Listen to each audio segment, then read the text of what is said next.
മഹാലക്ഷ്മി സീരിയലിന്റെ പുതുപുത്തൻ ശേഷിലേക്ക് എല്ലാവർക്കും സ്വാഗതം. അങ്ങനെ കണ്ണൻ മഹിയോടായിട്ട് പറയുന്നത് ഇതെങ്ങാനും കേസായി കഴിഞ്ഞാൽ അവൻ പറഞ്ഞതുപോലെ അവനെ ഇറക്കിക്കൊണ്ടുവരണമെന്ന് പറയുമ്പോൾ കേസാക്കണം എന്ന് തന്നെയാണ് എന്റെയും ആഗ്രഹം. അങ്ങനെയാണെങ്കിൽ നമുക്ക് അയാളെ നേരിട്ട് കാണാലോ. നമ്മൾ സംശയിക്കുന്നത് രണ്ടാളും ഒരാളാണോ എന്ന് നമുക്ക് അറിയാമല്ലോ എന്നെല്ലാം മഹാലക്ഷ്മി പറയുമ്പോൾ നമ്മളെ അപായപ്പെടുത്താനാണ് പ്രതാപനും വാമനും ശ്രമിച്ചത്. ഇതൊരിക്കലും കേസാവില്ല. ഒരിക്കൽ കൂടി നമ്മൾ അലർട്ട് ആവണം എന്നാണ് ഇതിൽ നിന്നും കരുതേണ്ടത്.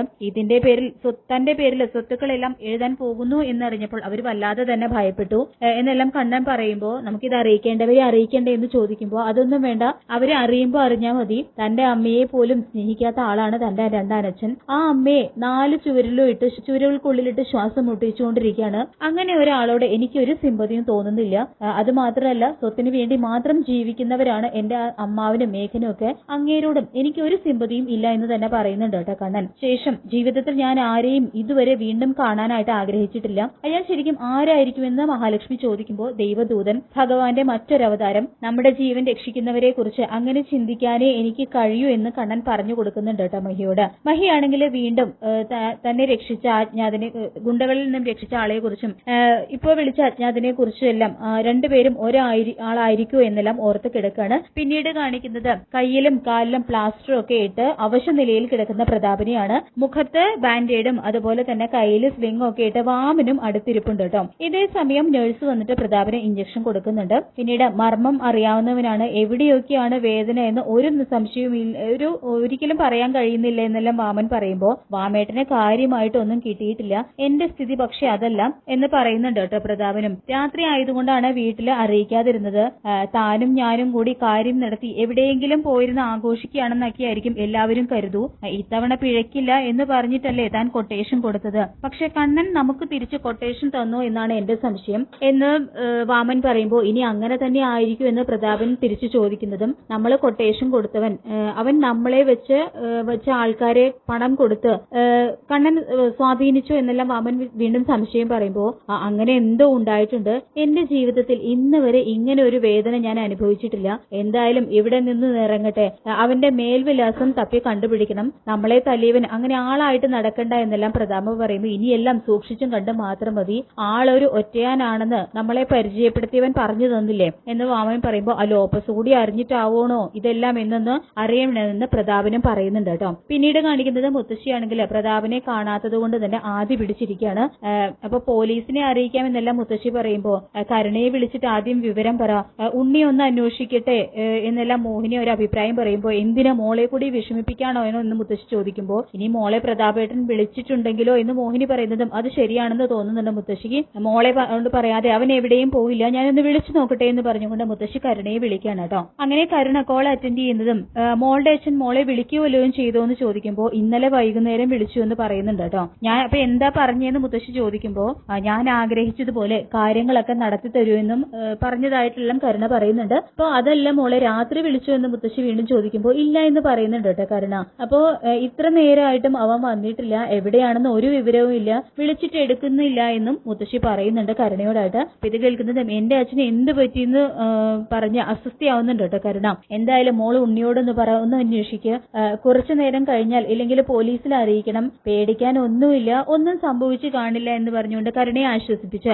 കോള് കട്ട് ചെയ്യാണ് കേട്ടോ മുത്തശ്ശി. തുടർന്ന് കരുണയിൽ നിന്നും കാര്യങ്ങളെല്ലാം അറിയുന്ന ഉണ്ണി പറയുന്നുണ്ട്, ഇനി കണ്ണേട്ടന് എന്തെങ്കിലും സംഭവിച്ചു കാണോ, അതുകൊണ്ട് നിന്റെ അച്ഛൻ മാറി നിൽക്കുന്നതായിരിക്കോ, എല്ലാം പ്ലാൻ ചെയ്തിരിക്കുന്നത് നിന്റെ അച്ഛനാണല്ലോ, അതുകൊണ്ട് ചിലപ്പോൾ മുങ്ങി നടക്കുന്നതായിരിക്കും എന്നെല്ലാം ഉണ്ണി പറയുമ്പോൾ അങ്ങനെയാണെങ്കിൽ സമാധാനിക്കാം, പക്ഷെ അച്ഛൻ ഫോൺ എടുക്കുന്നില്ലല്ലോ എന്ന് കരുണ പറയുമ്പോൾ ഇത്തരം കാര്യങ്ങളൊന്നും ഫോണിലൂടെ സംസാരിക്കാൻ പറ്റില്ലല്ലോ കരുണെ, ഇനി നേരിട്ട് പറയാനായിരിക്കും എന്ന് ഉണ്ണി പറയുമ്പോൾ പക്ഷെ എന്തുകൊണ്ട് അച്ഛൻ കരുണയെ മുത്തശ്ശിയെ അറിയിക്കുന്നില്ല എന്ന് ചോദിക്കുന്നുണ്ട് കേട്ടോ കരുണ. ഇവിടെ എന്തോ സംഭവിച്ചിട്ടുണ്ട്, അത് എനിക്ക് ഉറപ്പാണെന്ന് പറഞ്ഞുകൊണ്ട് കരുണ വീണ്ടും ടെൻഷൻ അടിക്കുമ്പോൾ ചിലപ്പോൾ രണ്ടുപേരും കൂടി അടിച്ച് സെറ്റായിട്ട് എവിടെയെങ്കിലും കിടക്കായിരിക്കും എന്ന് പറയുന്നുണ്ട് കേട്ടോ ഉണ്ണി. അച്ഛൻ എന്ത് സംഭവിച്ചു എന്നറിയാതെ എനിക്ക് മനസ്സമാധാനം കിട്ടില്ല എന്ന് കരുണ പറയുന്നുണ്ട്. പിന്നീട് കണ്ണനാണെങ്കിൽ അനന്തുവിനോടായിട്ട് പറയുന്നുണ്ട് ഹോസ്പിറ്റലിലേക്ക് വിളിച്ചു എന്നും കരുണയുടെ അച്ഛന് ദേഹത്തൊക്കെ നല്ല ചതവുണ്ട്, പക്ഷെ അമ്മാവന് കാര്യമായിട്ട് കുഴപ്പമൊന്നുമില്ല എന്ന് കണ്ണൻ പറയുമ്പോൾ നീ ചെയ്യേണ്ടതാണ് മിടുക്കനായിട്ടുള്ള ഒരുത്തൻ ചെയ്തത് എന്ന് പറയുമ്പോൾ അയാളെ ഒന്ന് നേരിൽ കാണണമെന്ന് ആഗ്രഹം ഉണ്ടെന്ന് പറഞ്ഞുകൊണ്ട് ലേഖയും മഹിയും വരികയാണ് കേട്ടോ.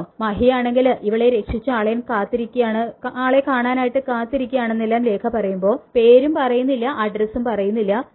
എന്തായാലും ഒന്നുകൂടി വിളിച്ചു നോക്കാമെന്ന് പറഞ്ഞുകൊണ്ട് നോക്കണ്ട, മാർക്കോയെ മഹി വിളിക്കുന്നുണ്ടെങ്കിലും കിട്ടുന്നില്ല കേട്ടോ. അപ്പൊ ഔട്ട് ഓഫ് റേഞ്ച് ആണോ എന്ന് കണ്ണൻ ചോദിക്കുമ്പോൾ അല്ല, ഈ നമ്പർ നിലവിലില്ല എന്നാണ് പറയുന്നതെന്ന് പറയുന്നുണ്ട് മഹി. അവൻ ആള് നല്ലവനാണെങ്കിലും ഒരു ഗുണ്ടയാണെന്ന് പറയുന്നുണ്ട് കേട്ടോ അനന്തു. ഇതേ സമയം അന്ന് അവനെ വരാന്തയിൽ വെച്ച് കണ്ടപ്പോ നിന്നെ ഭയപ്പെടുത്താൻ വന്ന ഗുണ്ടയാണെന്നാണ് എനിക്ക് തോന്നിയത്, പിന്നീട് ഗുണ്ട രക്ഷകനായി എന്ന് അനന്തു പറയുമ്പോൾ അയാളെ കണ്ടാൽ ഒരു ഗുണ്ടയാണെന്നേ തോന്നൂ എന്ന് മഹിയും പറയുന്നുണ്ട്. ഒരു ജോലിയും കൂലിയും ഇല്ലാത്തവനാണെങ്കിൽ നിന്റെ ബോഡി ഗാർഡ് ആക്കാമായിരുന്നു, അല്ലെങ്കിൽ നിന്റെ കമ്പനിയിലെ സെക്യൂരിറ്റി ആക്കാമായിരുന്നു എന്ന് അനന്ത് പറയുമ്പോൾ അവനെ എങ്ങനെ സെക്യൂരിറ്റി ആക്കും, ാക്കിയാൽ കുഴപ്പമില്ല, എന്റെ മാത്രമല്ല ഇയാളുടെയും. ഇനി സാഗറിനെ പോലെ ആരെയും നമ്മുടെ ജീവിതത്തിലേക്ക് കൈപിടിച്ച് കയറ്റണ്ട എന്നല്ലേ തന്റെ പറച്ചിൽ, അതുകൊണ്ട് ഇവനെ അകറ്റി നിർത്തണോ എന്ന് കണ്ണൻ മഹിയോടായിട്ട് ചോദിക്കുമ്പോൾ ഇയാളുടെ കാര്യത്തിൽ അത് വേണ്ട എന്നാണ് എന്റെ അഭിപ്രായം. അയാൾക്ക് എന്നെ ദ്രോഹിക്കാനാണെങ്കിൽ അന്ന് രാത്രി തന്നെ അതിന് കഴിയുമായിരുന്നു, പക്ഷെ വളരെ സേഫ് ആയിട്ടാണ് എന്നെ അയാളെ വീട്ടിലെത്തിച്ചത്. അങ്ങനെയുള്ളവരെ നമ്മൾ ഒരിക്കലും സംശയിക്കാൻ പാടില്ല, അയാൾ ഒരു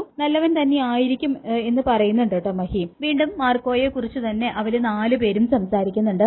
എന്തായാലും മാർക്കോ എന്ന് പറയുന്ന ഗുണ്ട നമ്മുടെ നാട്ടിലുണ്ടോ എന്ന് തപ്പണമെന്ന് അനന്ത് പറയുമ്പോൾ അവൻ കടുവ ഇറങ്ങുന്നത് പോലെയാണ്, അവൻ എന്തായാലും നമ്മുടെ ശത്രുവൊന്നുമല്ല, നമ്മുടെ രക്ഷയ്ക്കായിട്ട് ആരോ അവനെ പറഞ്ഞു വിടുന്നുണ്ട്, അത് മനുഷ്യനാണോ ദൈവമാണോ എന്നേ ഇനി അറിയാനുള്ളൂ എന്ന് പറയുന്നുണ്ട് കേട്ടോ കണ്ണൻ. പിന്നീട് കാണിക്കുന്നത് ഉണ്ണി വീണ്ടും പ്രതാപിനെ വിളിച്ചു നോക്കുന്നുണ്ടെന്ന് കിട്ടുന്നില്ല. അപ്പൊ കരുണയ്ക്ക് വീണ്ടും വല്ലാതെ തന്നെ ടെൻഷൻ ആവുന്നുണ്ട് കേട്ടോ. അപ്പൊ ഇന്നലെ മുതൽ വാമേട്ടനെയും കാണാനില്ല എന്നാണ് അറിവ് എന്ന് ദുർഗ പറയുമ്പോൾ പേടിക്കാനൊന്നുമില്ല, രണ്ടാളെയും ഒരുമിച്ചാണ് കാണാതായതെങ്കിൽ രണ്ടാളും അടിച്ച് സെറ്റായിട്ട് എവിടെയെങ്കിലും കിടക്കായിരിക്കുന്നെല്ലാം ഉണ്ണി പറയുമ്പോൾ അത് ശരി വെച്ചുകൊണ്ട് ദുർഗയും സംസാരിക്കുമ്പോൾ കരുണ പറയുന്നുണ്ട്, എങ്കിൽ പിന്നെ ഇത്ര സമയമായിട്ടും അച്ഛൻ അത് നമ്മളെ വിളിച്ച് പറയായിരുന്നു എന്ന് പറയുന്നുണ്ട് കേട്ടോ കരുണ. കണ്ണേട്ടന് എന്തെങ്കിലും സംഭവിച്ചിട്ടുണ്ടെങ്കിൽ അതിപ്പോ കാട്ടുതീ പോലെ പടർന്നേനെ, അങ്ങനെയൊന്നും ഉണ്ടായിട്ടില്ല എന്നെല്ലാം ഉണ്ണി പറയുമ്പോൾ പിന്നെ എന്തായിരിക്കും എന്റെ അച്ഛന് പറ്റിയത് എന്ന് കരുണ പറഞ്ഞ് നാവെടുക്കുമ്പോൾ തന്നെ കണ്ണനും മഹാലക്ഷ്മി അങ്ങനെ അവരോടായിട്ട് നിങ്ങൾ സംഭവമൊന്നും അറിഞ്ഞില്ലേ, സിറ്റി ഹോസ്പിറ്റലിൽ അഡ്മിറ്റ് ആണ് കരുണയുടെ അച്ഛനും എന്റെ അമ്മാവനും എന്ന് കണ്ണൻ പറയുമ്പോൾ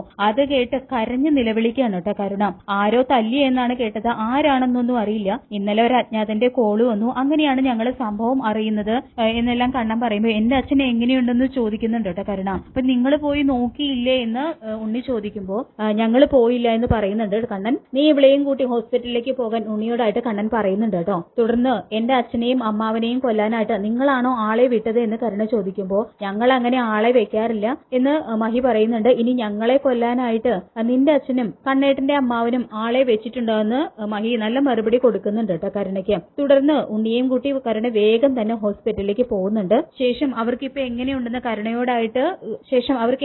കണ്ണനോടായിട്ട് ദുർഗ ചോദിക്കുമ്പോൾ കരുണയുടെ അച്ഛനെ ഇടിച്ച് പഞ്ചറാക്കി എന്നാണ് അറിയാൻ കഴിഞ്ഞത്, പക്ഷെ അമ്മാവന്റെ പരിക്ക് അത്ര സാരമുള്ളതല്ല എന്നെല്ലാം കണ്ണൻ പറയുന്നത് കേൾക്കുന്ന ദുർഗ ഈശ്വര എന്തൊരു കാലക്കേടാണെന്ന് പറയുമ്പോൾ മറ്റുള്ളവരെ കൊല്ലാനായിട്ട് കാലനെ പറഞ്ഞയക്കുമ്പോൾ പറഞ്ഞവർക്കാണ് കാലക്കേട് ഉണ്ടാകാൻ പോകുന്നതെന്ന് കുറിക്ക് കൊള്ളുന്ന മറുപടി ദുർഗയ്ക്ക് കൊടുക്കുന്നുണ്ട് കേട്ടോ കണ്ണൻ. പിന്നീട് കാണിക്കുന്നത് ഹോസ്പിറ്റലിൽ കോളിംഗ് ബെല്ല് കേൾക്കുന്നതും വാമൻ ചെന്ന് വാതിൽ തുറക്കുകയാണ്. അപ്പം കരുണയും ഉണ്ണിയും മുമ്പിൽ കാണുന്നതും വാമൻ ശരിക്കും വല്ലാതാവുന്നുണ്ട്. അപ്പൊ വാമനെ കണ്ടിട്ട് എന്താ പറ്റിയെന്ന് ചോദിക്കുന്നുണ്ട് കരുണ. തുടർന്ന് അകത്തേക്ക് ചെല്ലുന്നതും പ്രതാപന്റെ ആ കിടപ്പ് കണ്ടിട്ട് നിയന്ത്രണം വിട്ട് കരയാണ് കേട്ടോ കരുണ ചെയ്യുന്നത്.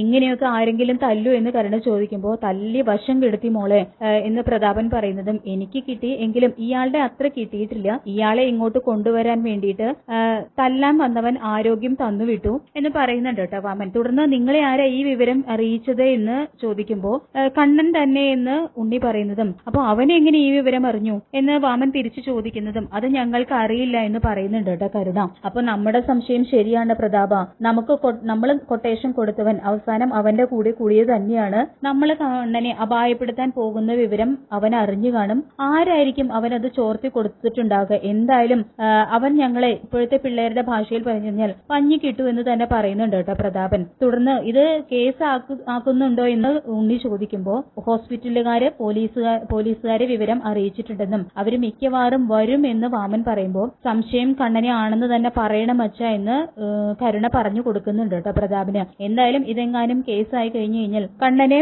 പ്രതാപനും വാമനും കൂടിയിട്ട് കൊട്ടേഷൻ കൊടുത്ത് കൊല്ലാൻ നോക്കിയതാണ് എന്നുള്ള കാര്യങ്ങളെല്ലാം എങ്ങനെ അവർക്ക് തന്നെ തിരിച്ചടിയായിട്ട് വരും എന്നുള്ള കാര്യം ഉറപ്പാണ്. അങ്ങനെ മഹാലക്ഷ്മി സീരിയലിന്റെ വളരെ ത്രില്ലിംഗ് ആയിട്ടുള്ള എപ്പിസോഡുകളാണ് വരാനായിട്ട് പോകുന്നത്. ഈ റിവ്യൂ ഇഷ്ടപ്പെട്ടെങ്കിൽ ലൈക്ക് ചെയ്യുക, ചാനൽ കൂടി ഒന്ന് സബ്സ്ക്രൈബ് ചെയ്യുക. താങ്ക്